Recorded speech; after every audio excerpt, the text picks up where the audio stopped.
Ya. Kalau bicara tiga orang itu yang dibilang itu ya, kalau dari sisi saya kan sudah mengatakan itu ya. Kalau kita bicara argumentasi Pak Jokowi itu tidak akan memandang-mandang. Kalau ada orang meminta maaf, karena Jokowi seorang negarawan sejati yang memaafkan. Negarawan sejati untuk itu. Iya kan tadi Frans bilang, Ketum Bara JP, bahwa Jokowi akan memaafkan kecuali yang tiga. Maka dijadikan kan, Roy, Rismond, Tifa tidak akan dimaafkan, ya kan? Saya sebagai lawyer mereka juga harus pasang kuda-kuda karena saya lihat mode mereka juga tidak mode minta maaf. Saya melihat ini kan manuver yang mengkonfirmasi saudara Joko Widodo itu licik sekaligus pengecut. Liciknya adalah dia berharap bahwa dengan membuat klaster 3 orang yang tidak dimaafkan, yang lain dimaafkan, seolah-olah nanti akan ada keterbelahan antara terlapor sehingga mereka tidak solid.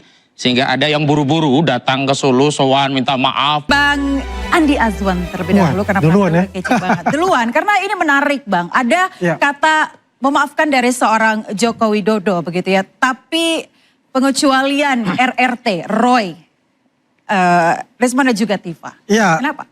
Saya rasa sebetulnya nggak ada perkataan bahwa beliau itu tidak memaafkan. Apalagi beliau ini adalah seorang negarawan dan juga mantan pemimpin Republik ini ya. Habluminan nasnya, beliau tuh pasti akan memaafkan semua, ya, yang bersalah maupun yang katakanlah tanda kutip merasa tidak bersalah seperti itu ya. Kalau meminta maaf kepada beliau, ya semua terbuka untuk itu ya. Habluminan nas kan begitu. Tapi kalau dikatakan bahwasanya itu ada 3 orang, tidak menurut saya ya, pendapat saya tidak. Karena beliau itu juga mengatakan ya, kita terima semua yang minta maaf. Jadi itu ya. Tapi kan ada penegasan Bang dari Tapi ini ada tapinya memang. Karena ini sudah masuk ke proses hukum, ya. Tetaplah hukum itu pasti berjalan seperti apa adanya kan. Itu tidak bisa dipungkiri untuk masalah itu. Tapi yang jelas kalau kita bicara bahwasanya dipilih-pilih itu tidak. Jadi tidak ada pilih-pilih. Tidak ada pilih-pilih untuk. Tapi hukum tetap berjalan. Hukum pasti tetap berjalan karena ini sudah masuk ke proses hukum. Bang Raffi tadi kayaknya saya dengar. Ya ini kan harus diklarifikasi dulu dong. Tadi ada pernyataan kan di televisi 3 orang tidak dimaafkan. Dan ini menjadi tema instruksi kita. Lah kalau dia mengatakan bahwa enggak pilih-pilih, enggak cherry picking begitu ya. Ya berarti kan tema kita berubah dong. Ini kan akan mempengaruhi arah debat kita. Ya. Jadi mana yang benar nih, sesama pendukung Jokowi ini beda-beda interpretasinya. Pemberi pesannya yang nggak benar, nggak jelas, ataukah penerima pesannya antara Azwan sama Frans tadi, begitu. Klarifikasi dulu bro. Begini ya, kalau kita sudah mengatakan habluminan nasnya. Nah, itu kan interpretasi ente. Kita bicara itu kan habluminan nasnya, dia nggak memilih-milih untuk itu. Ya kalau untuk bisa katakanlah siapa yang dipilih, itu ya 5 orang atau 3 orang, itu memang konteksnya kan pribadinya Pak Jokowi ya. Tapi kalau kita bicara secara global, ya, yang katakan habluminan nasnya itu Pak Jokowi nggak ada sekat-sekat. Kita nggak bicara tafsir, yang kita bicarakan itu fakta, yang dia omongkan tuh apa. Pemberi pesannya Frans mengatakan 3 orang tidak dimaafkan, yang lainnya boleh dimaafkan. Nah itu akan berpengaruh pada diskusi kita kan. Bang. Kita mau mendiskusikan saya rasa diskusi ini kan kita jalan saja masalah diskusi. Kalau bicara 3 orang itu yang dibilang itu ya. Kalau dari sisi saya kan sudah mengatakan itu ya. Kalau kita bicara habluminan nas, Pak Jokowi itu tidak akan memandang-mandang. Kalau ada orang meminta maaf, karena Jokowi seorang negarawan sejati yang memaafkan. Negarawan sejati untuk itu. Ya kan? Saya tambahin dikit ya Mbak ya. Silakan Bang Raffi. Ini mungkin lebih jelas nih. Baik, silakan. Jokowi sih sebenarnya clear. Jadi intinya tidak ada mengklaster kanan dan kiri, semua akan dimaafkan, namun proses hukum tetap jalan. Itu clear, kalimatnya seperti itu ya. Dan ke kami, tapi sebenarnya sampai hari ini satu loh Mbak, terlepas dari persoalan ada klaster atau tidak ada klaster, pertanyaan memang sudah ada yang minta maaf, belum ada juga gitu loh. Jadi ini kita membahas sesuatu yang masih belum jelas. Berangkat lagi dengan klaster, saya menghormati pendapat dari Pak Ketum Bara ya. Kami sebagai lawyer hanya mendengar langsung dari Pak Jokowi. Tadi Bang Raffi bilang salah, apanya yang salah Bang? Iya kan tadi Frans bilang, Ketum Bara JP, bahwa Jokowi akan memaafkan kecuali yang 3. Maka dijadikan kan, Roy, Rismond, Tifa tidak akan dimaafkan, ya kan? Saya sebagai lawyer mereka juga harus pasang kuda-kuda karena saya lihat mode mereka juga tidak mode minta maaf, ya kan? Coba lihat tuh tweet-tweet Dr. Tifa misalnya. Wah itu kan modenya mode terus-menerus, bukan menyerang lah, mengkritisi, ya kan? Respon juga begitu. Kemudian Roy Suryo juga begitu. Bahkan Roy Suryo dengan tegas mengatakan ngapain minta maaf. Jadi maksud saya adalah kalau yang dituju itu adalah 3 orang itu RRT, Roy, Rismond, Tifa, saya bisa konfirmasi, pastikan bahwa tidak ada niat mereka meminta maaf. Karena persoalannya adalah ada dua hal. Ini adalah soal hukum dan ini adalah soal politik, ya kan? Gitu. Dua-duanya sama-sama penting untuk digarisbawahi. Karena tidak hanya kita melihat persoalan ijazahnya, tapi kita melihat kepemimpinan Jokowi juga 10 tahun ke depan, 10 tahun yang lalu kan. Iya. Dan kemudian ya kalau kita lihat tweet mereka, kemudian sikap mereka, ya mereka menganggap tidak hanya soal ijazah palsu, tetapi Jokowi juga adalah pemimpin yang gagal. Dan bahkan Dr. Tifa menambahi dengan penyakit autoimunnya. Rambut mulai hilang, mulai botak, kemudian badan makin mengecil, kemudian kulit berubah, moon face dan lain sebagainya. Itu apa hubungannya Bang? Ya kalau kita bicara tentang head to head, kita kan bicara siapa sesungguhnya yang sedang menderita kan? Apakah para tersangka ini, apakah alive, apakah yang tersangka yang menersangkakan yang kemudian menderita kan? Jadi ada hal-hal seperti itu yang kita juga harus garis bawahi. Ya, kalau kita bicara mengenai memaafkan, boro-boro memaafkan. Tapi tadi saya menganggap jangan-jangan Jokowi ingin game over, ya kan? Karena coba bayangkan kalau seandainya ini sampai di sidang nanti, kan Pak Jokowi harus datang ke sidang sebagai pelapor, sebagai pengadu kan? Dan nanti beliau siap. Sebentar, tapi tadi scrutinize, tidak hanya ijazah palsunya tapi 709 dokumen itu. Jangan lupa bahwa ijazah itu harus didapatkan secara sah, ya kan? Kalau seandainya misalnya gini, dalam agama tertentu ya. Oke, sebentar gitu. Sebelum kita bahas agama tertentu, silakan. Tadi Bang Andi Azwan mau interupsi, silakan. Mau interupsi gitu. Sosok seorang Dr. Tifa yang mengamati sosok dari Pak Jokowi kan. Ya itu kan fitnah lagi tuh kalau kita bicara masalah itu. Ya, artinya apa? Beliau sakit begini karena tekanan batin.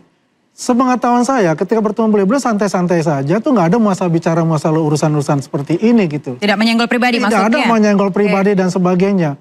Ya, apakah yang dikatakan dari RRT tadi kayak begitu? Nggak ada gitu loh. Kita ketemu itu ya sebulan sekali juga ketemu nggak ada tuh bicara-bicara masalah itu bulan lalu mungkin. ya kan? Beberapa hari yang lalu udah berbeda. Jadi, bro, berbeda bagaimana bilang berbeda? Sosok seorang namanya Dr. Tifa, mohon maaf ya kalau dia bisa mengamati itu. Apakah kita tidak bisa mengamati seorang Dr. Tifa itu? Bedalah kualitas. Tapi sudah pernah diamati oleh pendukung Jokowi. Banyak kita tuh, psikolog juga mengamati bagaimana sikap mereka. Ya selama ini gitu. Jadi artinya kita tidak mau juga mau membicarakan seseorang ya yang menurut itu asumsi pribadinya gitu. Baik. Mengenai masalah penyakit atau apa. Jangan berpikir demikian picik lah. Baik, saya mau dengar dulu profesional opinion mungkin dari Bang Kozi. Dokter yang berpraktek. Kalau dia dokter berpraktek ya, oke lah kalau bisa memberikan suatu opini untuk itu. Baik, saya ke Bang Kozi. Bang, 3 orang pengecualian kata BRJP. Apakah memang itu penting? Karena tadi kalau kata Bang Refli tadi dianggap seperti cukup penting ya ada pengecualian itu tadi. Coba kalau dari Bang Kozi? Saya melihat dia ini mendinai kalau ada pengecualian gitu. Coba Bang Kozi. Saya melihat ini kan manuver yang mengkonfirmasi saudara Joko Widodo itu licik sekaligus pengecut.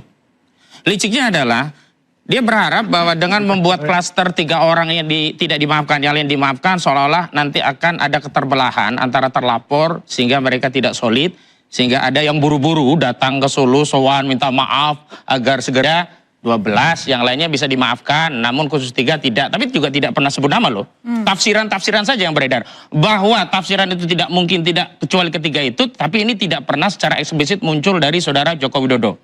Yang kedua pengecutnya adalah bahwa kepengecutan ini sebenarnya mengkonfirmasi seolah-olah harus diakhiri di proses ini sehingga tidak perlu ke persidangan. Kenapa demikian? Jadi tadi benar kata Bung Rifai, memang siapa yang minta maaf? Dan siapa yang sudah diputus bersalah sehingga dia harus minta maaf? Dalam kasus ijazah palsu ini, apakah dengan mendekatkan dokumen ijazah kepada orang yang berstatus tersangka yang meminta ditunjukkan, kemudian bim salah bim, ijazah itu menjadi asli? Oh tidak, ini prosesnya masih panjang. Dan kami sudah meminta akses agar bisa diteliti lebih lanjut dengan mengajukan opsi untuk melakukan tes secara independen terhadap objek itu.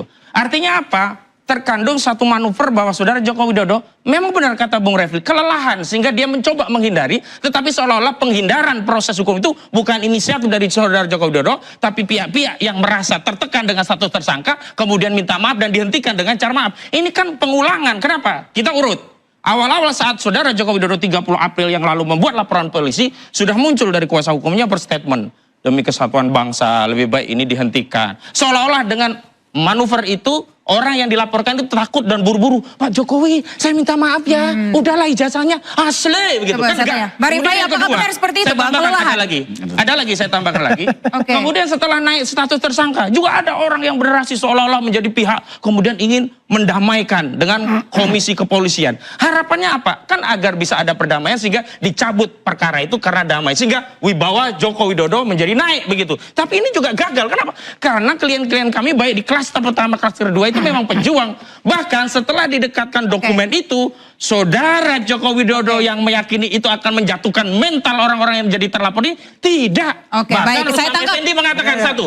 Rustam Effendi setelah diperlihatkan ijazah itu dia bilang, oh itu palsu Pak Polisi, itu bibir bukan bibir Jokowi, itu mata bukan mata Jokowi, itu telinga bukan telinga Jokowi, Baik. ijazah itu palsu. Saya tangkap poinnya, Bang Rifai. Boleh Anda klarifikasi, Bang, apakah benar 99,9% kelelahan palsu. dan juga ingin semuanya itu berdamai? Coba silakan, Bang Rifai. Enggak juga. Jadi kembali lagi kalau Pak Jokowi kan tujuan utama melaporkan, saya berulang-ulang harus sampaikan bahwa pertama ingin soal ijazah ini clean and clear ya.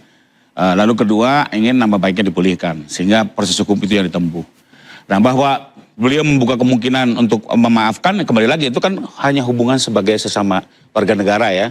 Dengan tetap ini diselesaikan secara proses hukum. Sekalipun hukum ini juga sebenarnya kalau kita pelajari KUHP yang baru ini ada 3 alternatif. Orang yang mengaku bersalah dan minta maaf, dia bisa menempuh restoratif justice, dia bisa menempuh plea bargain, dia juga bisa mendapatkan diri sebagai saksi mahkota. Yang ketiganya ini ada kemungkinan untuk mendapatkan keringanan ataupun dihentikan perkaranya. Jadi ini juga hukum, ini penjelasan secara hukum kan. Pak Jokowi berkali-kali bilang, saya maafkan tapi perkara ini selesaikan secara hukum. Kenapa harus hukum? Terlepas dari keringanan yang didapat, tetap kita butuhkan apa? Kepastian bahwa ijazah itu asli.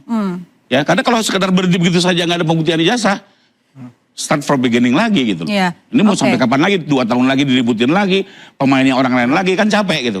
Jadi memang perlu dipahami juga bahwa Pak Jokowi juga memang sekali lagi Pak Jokowi tidak marah atau benci kepada person-person ya. Di awal pun mereka Pak Jokowi nggak tahu kok nama-nama tersangka ini, yang dia tahu tuh hanya Pak Roy.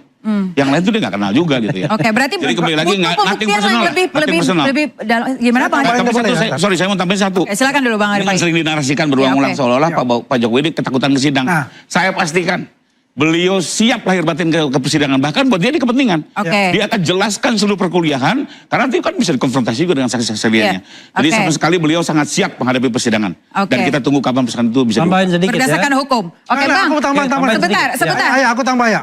Aku tambah ini. Sebentar Bang, nanti kita masih ada segmen berikutnya. Saya mau tanya Bang Refli, Bang tadi dikatakan sesuai hukum, kemudian juga di citizen yang di Solo, persidangan di Solo ini juga katanya diberhentikan sebentar karena bukti yang disampaikan itu tidak bukti dokumen primer gitu ya. Nah itu Anda akan jawab tapi usai jeda Bang, kita akan jeda dulu sejenak, tetaplah di Interupsi.